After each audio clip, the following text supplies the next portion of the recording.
Vamos abrir a Bíblia no livro de Hebreus, capítulo 12, o primeiro verso e o segundo, apenas a parte primeira do segundo verso. Assim nós temos uma grande multidão de testemunhas ao nosso redor.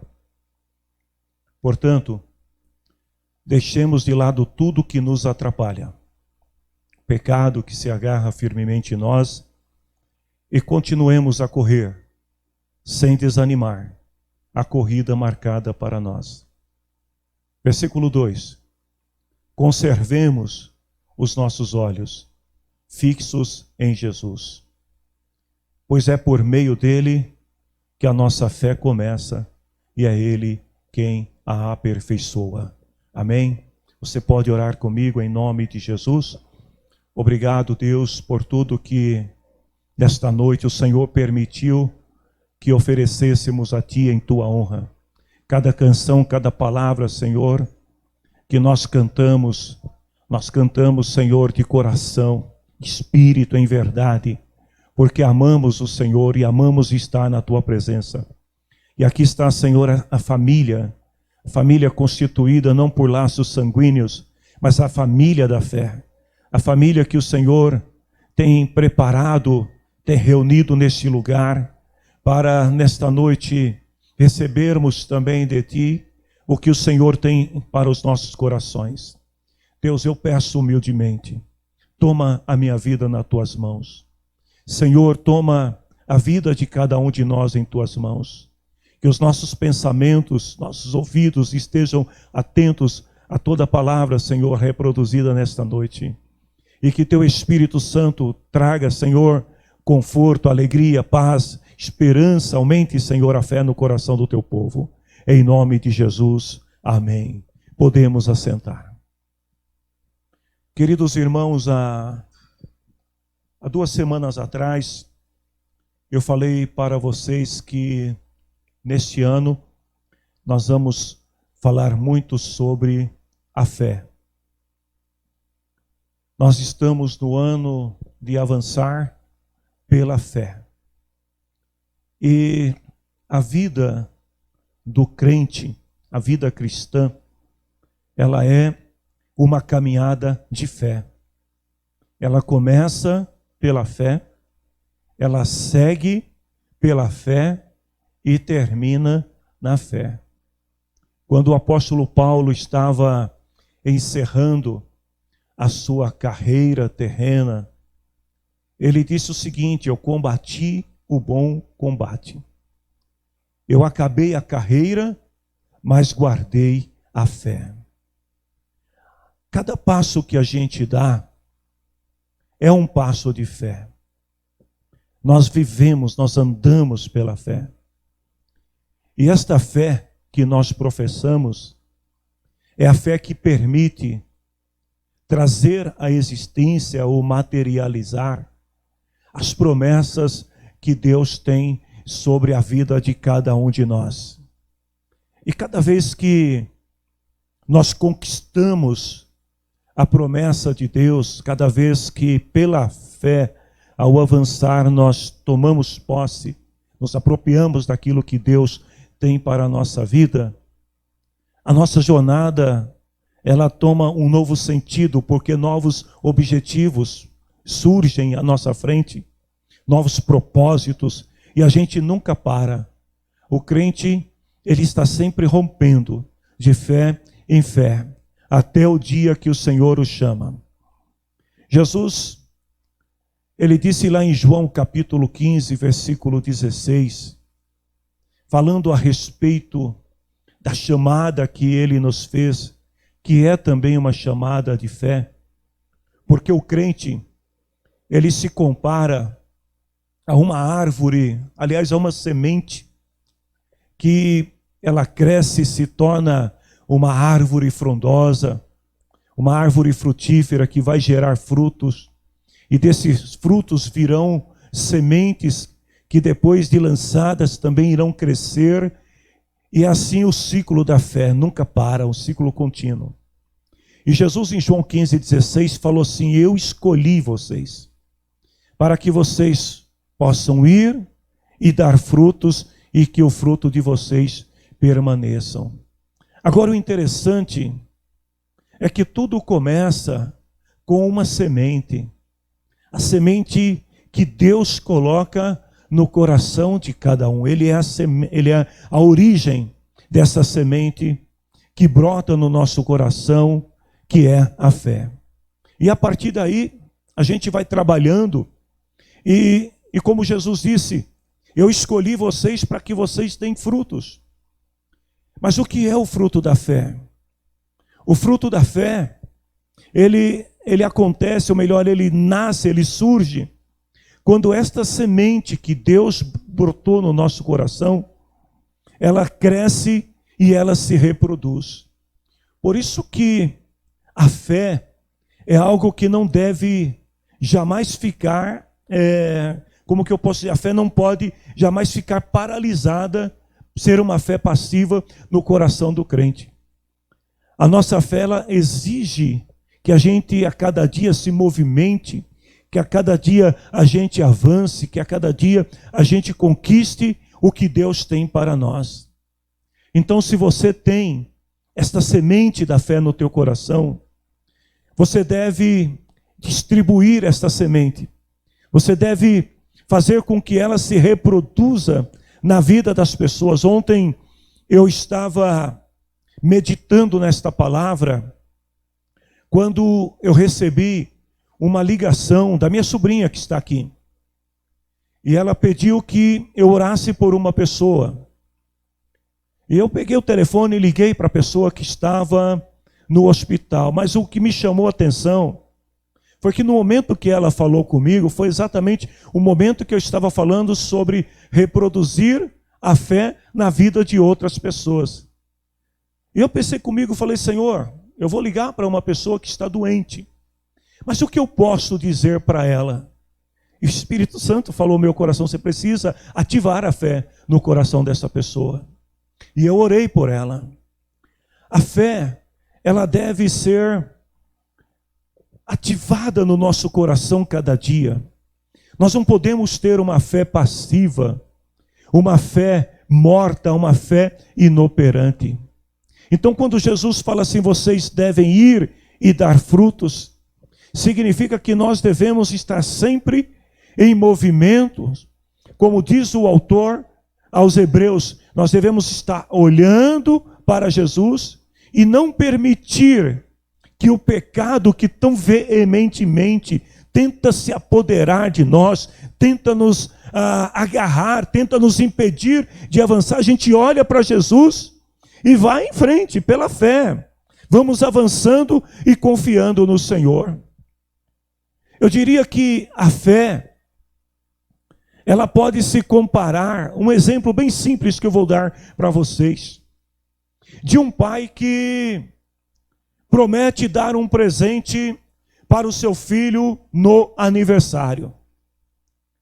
Então a criança ouve do pai que o pai vai lhe dar um presente e ela acredita. E por que ela acredita no seu pai? Porque ela sabe que seu pai é uma pessoa de palavra. É uma pessoa que cumpre aquilo que diz. Então esta criança, até que chegue o seu aniversário, ela vai contar para as pessoas, ela vai dizer, olha, meu pai vai me dar um presente no meu aniversário. E ela fala com convicção, porque ela sabe que seu pai não mente. Alguém pode chegar para esta criança e dizer assim, olha, o seu pai não vai te dar o presente. A criança pode, de repente, sofrer algumas influências externas que vão tentar desacreditá-la da promessa de seu pai. Mas ela continua confiando, porque ela sabe que o pai, ele cumpre aquilo que ele promete. E quando chega o dia do aniversário da criança, no momento da festa, eis que surge o pai com um presente. E ela olha para todo mundo e diz, não falei que meu pai cumpria a sua palavra? Então vejam bem, quando nós aceitamos a Cristo e passamos a conhecer Deus, o nosso Pai que está nos céus, nós também sabemos que esse é um Pai que não mente. Esse é um pai que não se equivoca. Esse é um pai que quando diz a sua palavra, ele cumpre. Lá em Mateus, Jesus falou assim, olha, pode passar os céus e a terra, mas a minha palavra não passa jamais. É um Deus que não se compara com as pessoas naturais, porque ele não se arrepende, ele não mente. Então nós sabemos que Deus, ele cumpre a sua palavra. Então nós vemos nessa ilustração da criança alguns princípios envolvidos que nós precisamos aprender para desenvolver a nossa fé dia após dia. Primeiro, a palavra que é liberada. Vamos pegar o exemplo do pai e da criança.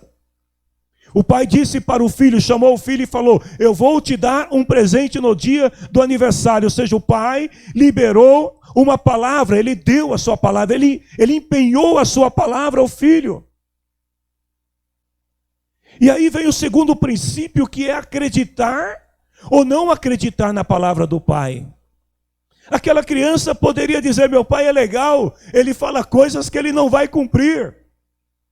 Olha, o meu pai, ele tentou me animar dizendo que vai me dar uma coisa que ele não pode dar. Mas não, esse filho, ele decide acreditar na palavra do pai. Então, trazendo para o exemplo da fé, quando nós recebemos a palavra de Deus em nosso coração, Deus está empenhando a sua palavra de que ele vai cumprir aquilo que ele prometeu na sua vida. Mas o segundo passo já não depende de Deus, depende de você. Você tem o poder de acreditar ou de não acreditar. Então, no exemplo que eu cito, o filho acredita na palavra do pai. Ele não tem dúvidas que o seu pai vai cumprir. E por isso, ele toma posse, ele se apropria daquela palavra e ele passa a viver dentro do terceiro princípio, que é a promessa. E o que é promessa? É a palavra. Porque na promessa nós não temos a materialização do presente. O pai não deu o presente ainda. O pai deu apenas a palavra. E a palavra é a promessa. O filho acredita nela, então ele se apropria dela. E esta ação do filho de acreditar no pai e de se apropriar da palavra e de esperar na promessa do pai é o que vai definir a sua fé.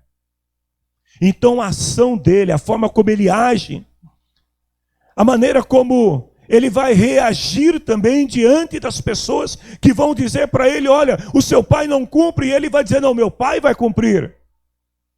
Porque ele tomou posse, ele se apropriou da palavra. E aí o último princípio, que é o mais importante de todos, é o tempo determinado para que a palavra possa se cumprir. Então o filho, ele conserva esta palavra dentro de si, ele alimenta, ele cultiva esta palavra, ele a mantém viva no seu coração, porque ele sabe que no tempo determinado, o seu pai vai cumprir a sua palavra, e então a promessa que foi feita se confirmará ou se materializará. Oh, aleluia. Essa língua presa é uma bênção. Na vida do filho. E assim também somos com nós, assim também é com nós, ou conosco. Cabe a gente, quando a palavra de Deus é liberada, quando você vai a uma reunião de culto, seja de oração, uma reunião de ensaio, uma reunião de ensino, uma reunião familiar de oração, a todo momento a palavra de Deus, ela é liberada sobre as nossas vidas. E nós ouvimos aquilo que Deus pode fazer, mas o poder de acreditar ou não acreditar é nosso. Por quê? Porque a fé é pessoal. Eu não posso aumentar a tua fé se você não quer ter fé. É você que decide. Quando Pedro olha para Jesus caminhando sobre as águas, e ele diz assim, se é mesmo o Senhor, então manda eu ir ter contigo. Pedro teve o poder ali de decidir ir ou ficar dentro do barco. E ele acreditou na palavra, ele tomou posse e ele foi ao encontro de Jesus. Isso é fé. Então a fé, ela é pessoal. Não é quem diz, mas é quem recebe que decide acreditar ou não. Deus fala. Deus está falando através da sua palavra nesta reunião desde o começo do culto. Você está ligado na palavra do Senhor, naquilo que Deus está falando. Oh, mas o pessoal cantou o mesmo hino que eles cantaram há 3 semanas atrás. Você está ligado no que Deus está falando para você? Porque se você tem memória que há 3 semanas atrás eles cantaram o mesmo hino, significa que tem alguma coisa de especial neste hino, nesta palavra para a tua vida. Então presta atenção no que você está ouvindo. Porque a palavra está sendo liberada. Mas cabe a nós aceitar ou não. A fé é o que garante o cumprimento da palavra. A palavra de Deus é verdadeira. E nós sabemos disso. Mas eu quero te fazer 2 perguntas bem simples. A primeira: você sabe o que Deus está dizendo para você? Porque isso é muito importante. Vamos supor que aquele menino que ouviu a palavra do pai, vamos imaginar que o pai estivesse num outro lugar distante. Então alguém, se fazendo passar pelo pai, ligou para a criança e falou assim: oi filha, aqui é o papai, eu vou te dar um presente no seu aniversário. Qual seria a reação da criança? Você não é meu pai. Como você sabe que não é? Porque não é a voz do meu pai. Então você sabe o que Deus está dizendo para você, o que Deus tem dito para você. Segundo, você conhece bem a palavra de Deus. Aquilo que você está se apropriando, aquilo que você está tomando posse, realmente é a palavra de Deus? Ou é palavra do homem? Ou é a palavra da sua imaginação? Porque às vezes as pessoas têm o costume de querer tomar posse daquilo que não é de Deus. Então Jesus falou assim: as minhas ovelhas conhecem a minha voz, elas sabem qual é a minha voz. E eu te pergunto nesta noite, você sabe?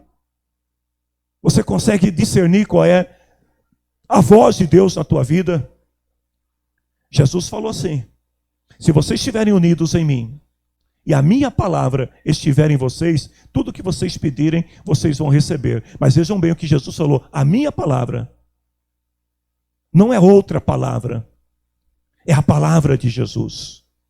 Os grandes heróis da fé acreditavam no que Deus havia dito para eles, e por isso receberam aquilo que o Senhor prometeu. Deus prometeu dar um filho para Abraão. Todos nós conhecemos essa história, e eu amo falar de Abraão. Deus prometeu dar um filho para ele. E depois de Deus ter dado o filho, Deus pede para Abraão sacrificar o seu filho. Se a gente olhar do ponto de vista natural, a gente vai dizer que se Abraão matasse Isaque, a promessa deixaria de se cumprir. Mas vejam bem, quem se apropria da palavra não enxerga obstáculo à sua frente. É o caso de Abraão. Porque Abraão continuou crendo na promessa do Senhor. E a palavra de Deus diz que Abraão, ele não perde a fé. E ele confia tão piamente que o Senhor pode cumprir aquilo que tinha dito, que ele chega até mesmo, falando humanamente, falando do ponto de vista lógico, natural, ele chega a ter a insensatez, a loucura de acreditar que se ele matasse Isaque, Deus ressuscitaria Isaque. Mas por que ele crê nisso? Porque ele tem fé. Então essa é a fé que nós precisamos buscar em Deus. Uma fé que não se detém nas circunstâncias, uma fé que não se detém naquilo que humanamente é impossível, mas uma fé que confia inteiramente no poder de Deus, que Ele vai cumprir as promessas que Ele tem sobre a sua vida. Como é que nós podemos ativar essa fé? Talvez você esteja dizendo assim: pastor, olha, eu até tenho fé, mas fé de Abraão não é para qualquer um. Então, como que nós podemos ativar esta fé que agrada a Deus? Esta fé poderosa, esta fé que nos faz avançar, esta fé que nos faz trazer à existência as coisas que ainda não existem. A Bíblia dá receita. Romanos capítulo 10, versículo 17. A Bíblia diz assim, que a fé vem pelo ouvir a mensagem, e a mensagem vem por meio da pregação a respeito de Cristo. Ou seja, não tem como obter fé sem ouvir a palavra de Deus. Você pode passar o seu dia inteiro ouvindo palestras motivacionais. Você pode passar o seu dia inteiro lendo livros de autoajuda. Você pode passar o seu dia inteiro ouvindo pessoas te dizer o que você tem que fazer. Mas se você não tiver a palavra de Deus enraizada dentro do seu coração para produzir a fé genuína, você não terá a verdadeira fé. A fé vem pelo ouvir a palavra de Deus. E quando nós ouvimos a palavra de Deus, quando nós recebemos esta palavra, vamos imaginar que a palavra de Deus é a fé em ação, é a fé em movimento. Porque quando nós ouvimos esta palavra, ela ativa a nossa fé, ela aumenta a nossa fé. Por isso que tem gente que quando vem ao culto e recebe uma palavra, ele sai a 1000 por hora. Sai cheio de fé dizendo, agora vou derrubar as muralhas, os gigantes, eu vou vencer e tal. Mas depois de 2, 3 dias, ele precisa de uma nova palavra. Porque a palavra, ela é a própria fé em movimento. Então quando nós ouvimos a palavra, quando nós ouvimos um testemunho de alguém que fala do milagre que Deus fez na sua vida, a gente cresce, a gente se torna gigante na fé, a gente sai confiando. Mas nós precisamos ouvir sempre a palavra. Porque se nós não cultivar esta palavra dentro de nós, no tempo da sequidão, esta palavra, ela vai morrer dentro de nós. As circunstâncias, as dificuldades que virão, podem matar esta palavra, sufocar esta palavra. Então vejam bem, Deus não fará aquilo que Ele tem prometido para você na sua palavra, se você não confiar. Mas como é que você confia? É ouvindo a palavra. Sabe, você vem para o culto e você vem dizendo no seu coração assim, Deus, já estou cansada. Olha, Senhor, o negócio é o seguinte, chega, é hoje e acabou. Aí você chega aqui, aí Deus usa alguém e fala assim, minha serva, continua, não para. Sabe o que é isso? É a palavra que vai trazer a sua fé à existência, que vai tornar esta fé vívida, em movimento. E aí você volta para casa e fala, Senhor, me perdoa. A palavra, ela é recebida onde? Nos ouvidos. E quando nós recebemos a palavra, então cabe a nós acreditar ou não acreditar. Nós vivemos um tempo onde muitos cristãos têm se tornado racionais ao extremo. Então às vezes ouvem a palavra, desacreditam da palavra, não se apropriam da palavra.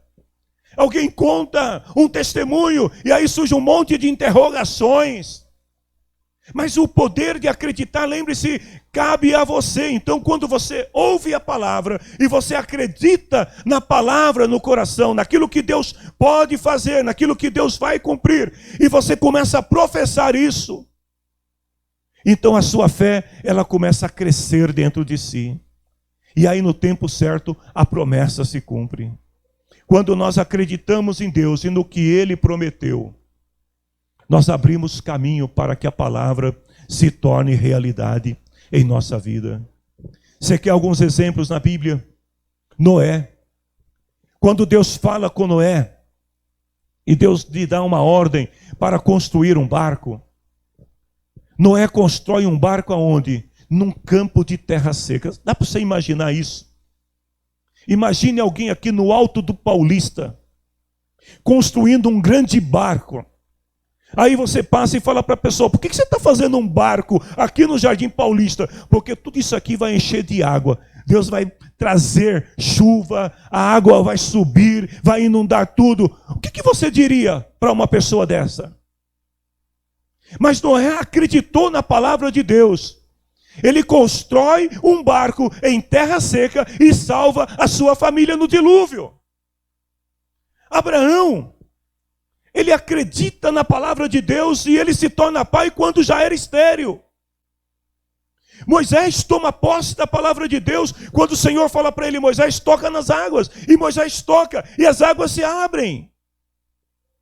Então tudo depende de nós acreditarmos ou não. A fé, queridos irmãos, ela nos permite colocar a mão na dimensão daquilo que é espiritual e pegar, tomar posse daquilo que Deus tem para a nossa vida. Isso não acontece de modo natural, é espiritual. Então, quando você toma posse da palavra de Deus e você começa a trazer sobre si as promessas de Deus, a sua fé é ativada, os milagres começam a acontecer na sua vida. Agora, 3 coisas que impedem as pessoas de receber aquilo que Deus promete. Primeiro, quando as pessoas não conhecem as promessas de Deus. Segundo, é quando as pessoas não ouvem as promessas. E terceiro, é quando as pessoas não acreditam nas promessas de Deus. Então, 3 perguntas para nós pensarmos, refletirmos nesta noite. Primeiro, você conhece as promessas de Deus para a tua vida? Você sabe quais são as promessas que Deus tem sobre você, sobre a tua família, sobre a tua igreja, sobre o teu ministério? Segundo, você tem ouvido atentamente as promessas de Deus sobre a tua vida? Lembra daquele hino cantado? Meu Deus, já não... é a 5ª vez que eu ouço esse hino. Será que Deus não está falando algo para você através desse hino? Comece a prestar mais atenção naquilo que está sendo dito. E outra é acreditar nessas promessas. Vamos começar a pregação, irmãos. Estava fazendo uma introdução aqui para vocês entenderem um pouco o que é a fé. Como é que a gente pode trazer à existência as promessas de Deus sobre a nossa vida? A parábola do semeador. Vejam bem, o problema nunca esteve no semeador, ou seja, naquele que faz a promessa. O problema nunca esteve nas sementes. As sementes são as promessas. Aonde estava o problema? No campo que recebia as promessas, ou seja, na pessoa que recebe. O que nós aprendemos com isso? Primeiro, muitas vezes a ignorância impedem as pessoas de tomar posse daquilo que Deus promete. Em Mateus 13:19, Jesus fala assim, que existem pessoas que ouvem a palavra, a mensagem do reino, mas não entendem. Ou seja, não basta ouvir, é preciso entender aquilo que está sendo dito. Então não basta a gente vir para uma reunião de culto e ouvir aquilo que está sendo dito. Nós precisamos processar a palavra que está sendo dito. Por isso que eu sempre digo que nem tudo que sai daqui do altar é para você. Tem gente que é muito goloso, ele quer tomar posse de tudo, então ele fica só naquela: eu recebo em nome de Jesus, glória a Deus, manda mais, Senhor. Aí quando termina o culto, você pergunta: e aí, irmão, o que você entendeu? Nada. Porque ele passou tanto tempo querendo comer tudo, que ele não se apropriou daquilo que era para ele. As pessoas ouvem, mas não entendem. Como é que nós podemos entender a palavra de Deus? Nós precisamos ser ensinados. Ou seja, nós precisamos ser discipulados. Nós precisamos meditar na palavra de Deus. Nós precisamos ler a palavra de Deus, mas ler a palavra com atenção. Quando Felipe se depara com aquele eunuco que estava indo em direção a Candar, Felipe faz uma pergunta para ele: você entende o que você lê? Qual é a resposta do homem? Como que eu posso entender se ninguém explica? E a Bíblia diz que Felipe passou ali a explicar o que ele estava lendo. E quando terminou de explicar, então ele entendeu. E quando ele entendeu, ele acreditou. E quando ele acreditou, ele quis. Naquele mesmo momento ele falou: eu quero ser batizado. Então assim também é conosco. Não basta a gente vir a uma reunião de culto e ouvir. Nós precisamos ter interesse em aprender a palavra de Deus. Nós precisamos conhecer mais profundamente as riquezas insondáveis que Deus tem para o seu povo, as promessas que Ele tem para os pais, para os filhos, para a família. As promessas de Deus estão na onde? Na sua palavra. Mas se nós não entendermos isso, não há em que acreditar. Agora, quando nós entendemos, então nós queremos tomar posse, nós queremos apropriar daquilo que nós sabemos que Deus pode fazer. Segundo, não basta também a gente ouvir e entender. Tem gente que entende tudo de Bíblia, mas continua sendo reprovado. Sabe por quê? Porque a fé que agrada a Deus, ela precisa ser provada. Lá em Mateus 13, 5 diz assim, que algumas sementes brotaram, mas a terra não era funda. Então elas duraram um pouco porque não tinha raiz, ou seja, essas pessoas receberam a palavra com alegria. No primeiro momento se encheram de entusiasmo, de motivação, mas com o passar do tempo, abandonaram a fé, perderam a fé e consequentemente perderam a salvação. Lá em 1 Pedro 1, 6 e 7... Pedro fala assim: olha, é possível que alguns de vocês nesse momento esteja triste.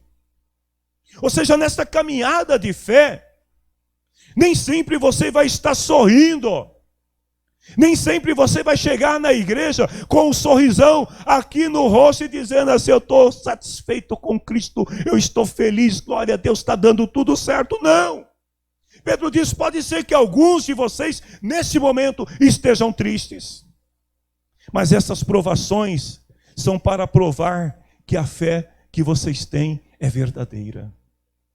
Ou seja, aquilo que você está passando hoje, agora, tem um propósito divino em tudo isso. Deus quer testar a sua fé para ver o quão genuína é a sua fé. Pedro diz assim: até o ouro pode ser destruído quando é provado pelo fogo, mas a fé do homem e da mulher de Deus resiste até a fornalha da provação. Glória a Deus.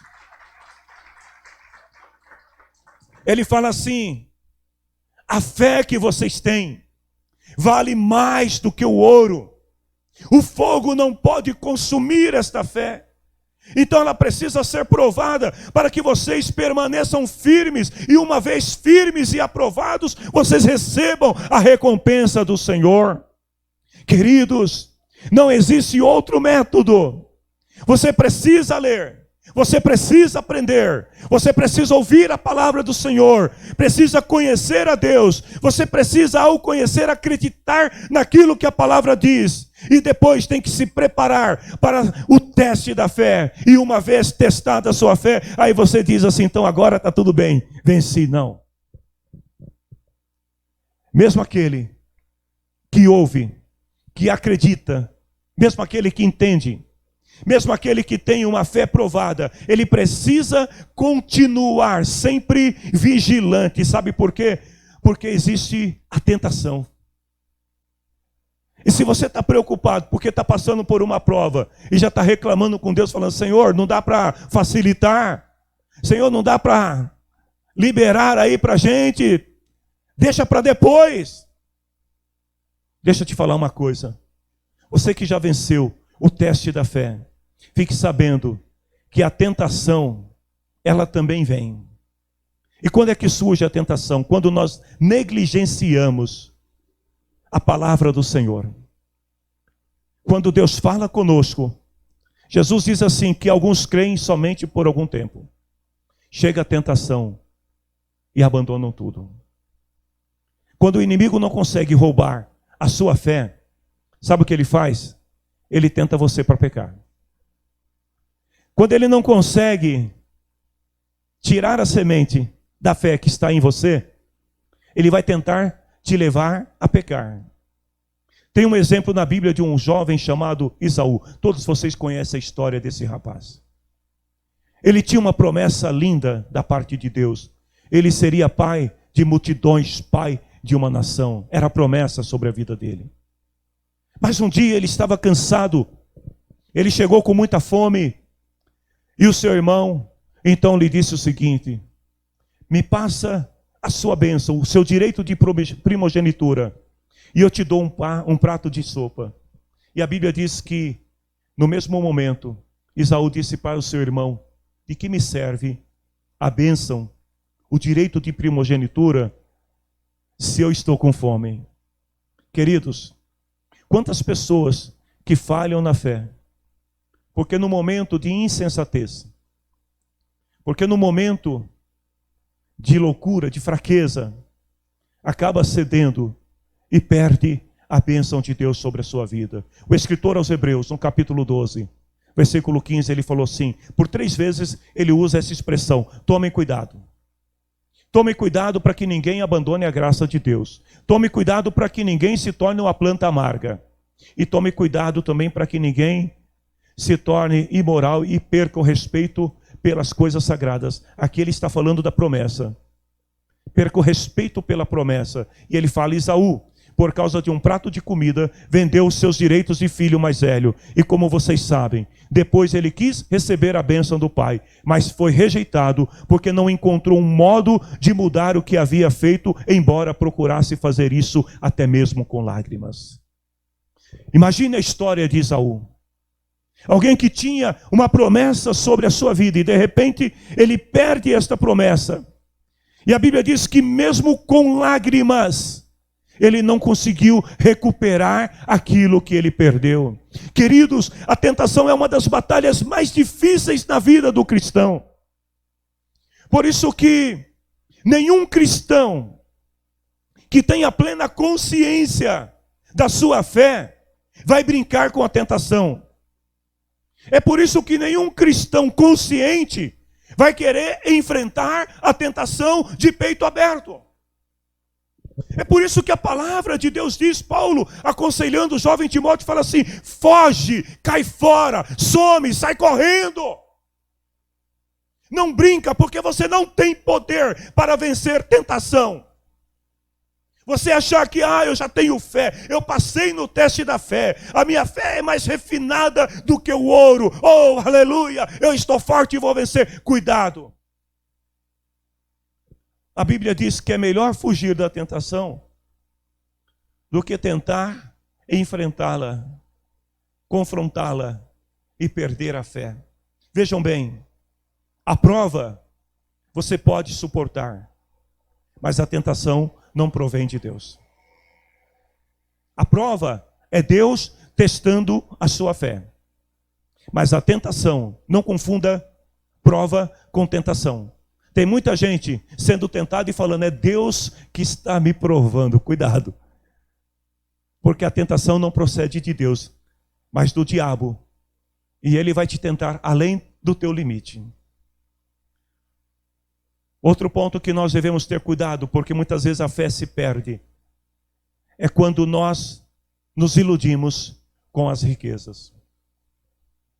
Jesus disse assim que algumas sementes caíram no meio do espinho, elas cresceram, mas logo o espinho ou os espinhos sufocaram as sementes.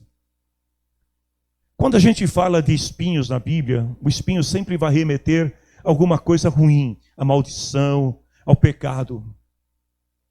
A nossa sociedade moderna, e esse ponto é muito importante, eu estava meditando hoje ainda nessa palavra. Jesus disse assim: eu vim para que vocês tenham vida e tenham vida com abundância, tenham vida verdadeira. Mas a nossa sociedade moderna, ela destruiu o verdadeiro sentido da vida verdadeira. Como assim? A sociedade moderna tem colocado nas nossas mentes que a felicidade depende das riquezas. É assim ou não é? A felicidade depende das riquezas. Se a gente não tem aquilo que a sociedade moderna considera como necessário, logo somos taxados de miseráveis. Eu estava pensando num exemplo bem simples. Duas crianças de 7 anos de idade estudam na mesma escola. Aí uma criança recebeu um belo celular de última geração de presente de aniversário e ela leva para a escola. A outra colega não tem celular. E aí a criança que tem o celular pergunta para sua amiguinha: por que você não tem celular? E ela diz: porque eu não quero. Não é assim? Geralmente a criança, quando não tem resposta, é porque eu não quero. Na verdade, porque às vezes o pai não pode dar. É porque eu não quero. Aí a outra fala: mentira. Você não tem porque seu pai é pobre. Você não tem porque meu pai é rico. Criança tem mania de ficar dizendo para os outros que o pai é rico. E às vezes o pai está com um monte de carnês assim para pagar, mas a criança não sabe. Então ela acha que o pai é rico. Meu pai é rico. E aí aquela criança que não tem, ela chega em casa e o que ela faz? Chega para a mãe e para o pai e fala: eu quero um celular. Por que você quer um celular, minha filha? Você não precisa, você tem 7 anos. Não, eu preciso de um celular, porque na minha escola todo mundo tem um celular. É assim que funciona na sociedade moderna. E isso começa, eu estou citando o exemplo da criança. Pais, entendam, eu não estou dizendo que você não possa dar um celular de presente para o teu filho. Mas eu estou dizendo que a sociedade moderna, ela estabelece alguns valores, que são valores seculares. E que quando a gente não consegue ter aquilo, quando você não consegue ter o tênis, quando você não consegue ter o celular, o computador, o carro, aquilo que o outro tem, logo você passa a ser taxado como uma pessoa incapaz, miserável, pobre. E aí a pessoa começa então a se tornar infeliz. E qual é a razão da infelicidade? Porque ela não tem o que o outro tem. Quantas pessoas você deve conhecer, talvez até você seja uma delas, que se sente infeliz olhando para o que o outro tem. Ou seja, quando Jesus fala do cuidado das riquezas, as riquezas que sufocam, é porque muitas vezes as pessoas, elas acabam baseando, fundamentando a sua felicidade naquilo que os outros têm. Olha o que Jesus diz em Lucas 12:15. A vida verdadeira de uma pessoa não depende do que ela tem, ainda que seja muitas coisas. Ou seja, a tua vida não depende disso. E é o que a palavra do Senhor nos ensina para aqueles que andam pela fé. A tua fé não depende do que o outro tem, mas daquilo que Deus tem prometido para você. Então toma posse da tua promessa e esqueça do outro. Deus não quer que você seja pobre, fica tranquilo, irmão. Aliás, Deus não quer que ninguém fique pobre. É claro que não. Mas Ele quer que você entenda uma coisa: que o mais importante nessa vida, a verdadeira riqueza, é a bênção que vem de Deus e não aquilo que o mundo oferece. Porque tudo que o mundo dá, passa, mas aquilo que Deus dá, permanece para sempre. Infelizmente, muitos de nós somos atraídos por essa mentira que o diabo tem plantado na mente da sociedade moderna. Mas isso não é novo. Quando Abraão e Ló se separaram, e Abraão disse para Ló assim: olha, você tem o direito de escolher para onde você quer ir. Você vai para um lado, eu vou para o outro. A tradição da época ensina que o mais velho tinha o direito de escolha. Mas Abraão, ele disse para Ló, respeitosamente: olha, você sendo mais jovem, escolhe primeiro. Se Jó fosse um sujeito de fé, ele ia dizer para Abraão assim: meu tio, o senhor é mais velho, o direito é seu, escolha primeiro e eu fico com o que sobra. Mas Ló, ele cresce os olhos. A Bíblia diz assim que ele olhou para o vale do Jordão e ele viu que a terra era muito bonita e era como o jardim do Senhor, como a terra do Egito. Aí eu fiquei pensando nessa parte da terra do Egito, porque o Egito naquela época representava o poder econômico, social, político de toda a sociedade. Então você está num lugar que parecia com o Egito, uau, era maravilhoso. Até Abraão se deixou levar e foi para o Egito. Então Ló, ele escolhe as campinas de Sodoma e Gomorra. Todos nós sabemos o final da história. Queridos, nós precisamos ter uma fé. Uma fé que não é influenciada por aquilo que nós vimos, mas uma fé que esteja fundamentada naquilo que procede de Deus que embora os seus olhos não vejam, embora o seu coração não esteja sentindo, é o que Deus preparou para você. Deus quer que nós tenhamos uma fé que seja capaz de produzir bons frutos. Lucas 8,15, Jesus falou assim: algumas sementes caíram em terra boa. Essas são as pessoas que ouvem e guardam a palavra. Escute isso, eu estou terminando a mensagem. Pessoas que ouvem e guardam a palavra no coração e são obedientes. Aí Jesus termina dizendo assim: e porque são fiéis, produzem frutos. Você tem ouvido a palavra? Você tem guardado a palavra no teu coração? Como nós podemos ativar essa fé em nós? 4 coisas que nós podemos fazer. Primeiro, entender a palavra. Nós precisamos entender aquilo que Deus está falando. Queridos, às vezes, alguém está ministrando a palavra do Senhor aqui, e ele está dizendo algo da parte de Deus, e apenas uma frase, às vezes uma palavra é mais que suficiente para você entender e ouvir a voz de Deus. Uma palavra apenas. Então, entender a palavra. Por isso que quando a gente vem ao culto, a gente tem que ficar os 90 minutos ou 120 minutos de culto ligado, conectado. Porque a qualquer momento Deus pode revelar uma palavra de poder, de bênção sobre a tua vida. Segundo, a gente precisa permanecer firme. Não só quando a fé é provada, mas também quando somos tentados. Nós precisamos ter convicção, porque fé é convicção. Fé não é emoção. A fé não é o que você sente, a fé é o que você acredita, é naquilo que você acredita.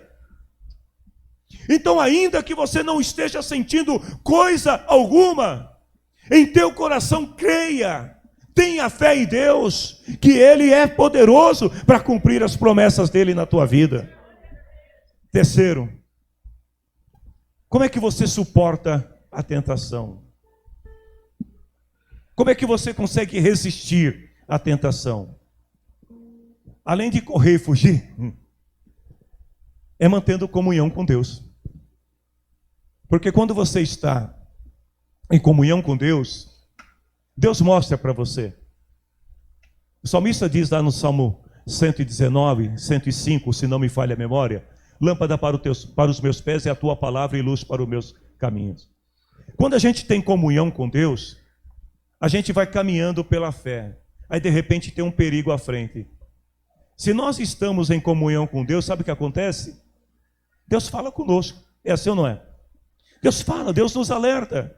Meu filho, cai fora, vira para a esquerda, vai para a direita, sai correndo, não entra aí. Vejam bem,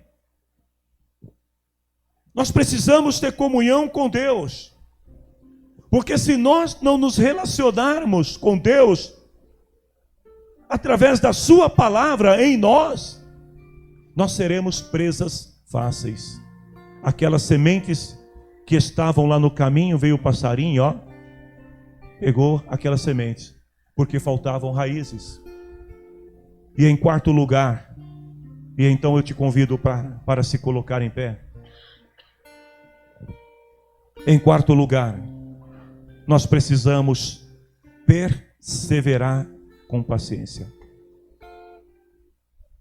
Lembre-se do que eu disse no início. Deus nos dá uma semente. Esta semente, ela precisa crescer. Esta semente precisa se tornar uma árvore frondosa e frutífera. Esta semente precisa produzir frutos, porque frutos geram novas sementes. Então Deus tem colocado, tem plantado no teu coração uma semente de fé. Mas você precisa ter paciência, porque não é do dia para a noite, tem o tempo determinado. Como o pai que disse ao filho: filho, no teu aniversário eu vou te dar um presente. Havia um longo percurso. Vamos imaginar que a criança fez aniversário ontem e o pai fala: no teu aniversário eu vou te dar um presente. Você vai ter que esperar 365 dias, se for no ano bissexto, para receber aquilo que eu te dei, que eu estou te prometendo. Precisa ter paciência ou não precisa? Então persevere com paciência, porque Deus é fiel em sua palavra.